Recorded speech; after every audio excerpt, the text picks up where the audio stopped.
Uysk said after defeating Anthony Joshua, there's only one fight out there for him. He either fights Tyson Fury or he doesn't fight at all. Tyson Fury comes out with a little video, a little audio, saying that this was the worst heavyweight title fight he's ever seen. He didn't see the fight he had against Klitschko. Anyway, he says, get your checkbook ready. I'm not retiring. So hopefully the boxing gods have answered our prayers.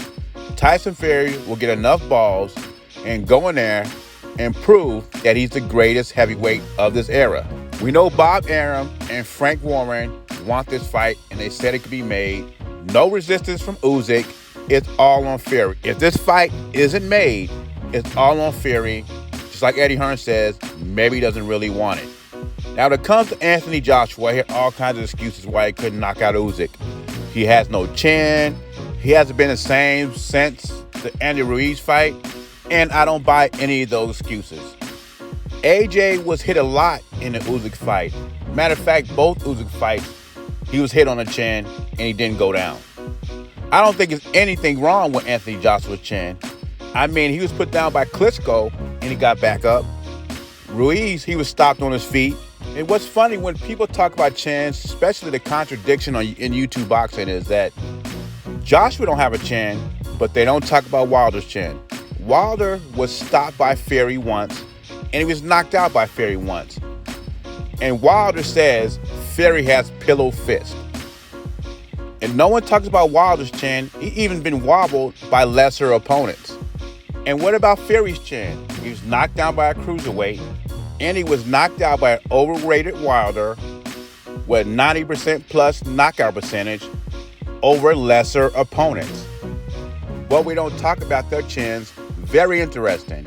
Now, what's next for AJ? What I'd like to see AJ against next is Zhang. I think that'd be a good fight. And then after that, maybe Wilder. Those two fights right there will bring him back up to title contention unless it's Uysk. But it sounds like when I listen to Wilder's comments, he thinks he can knock out AJ, and a lot of people think that. But it seems like he does not want to fight him. I don't get it. I mean, Wilder's fans think he could do it. Wilder sounds like he thinks he could do it. And it sounds like his management team think Wilder knocks out Anthony Joshua. But nobody wants to take the fight. I mean, Wilder's talking about, well, they want to fight with me, a backup plan. They want me to be a backup plan because they knew there was a loser Uysk. Who cares? You said you could knock him out. Easy work, easy money. Let's make the fight. I swear, these dudes are ridiculous. To me, AJ lost to a better fighter. The chin is just an excuse. Anyway, leave your thoughts and comments below. Jay Beasy, I'm gone.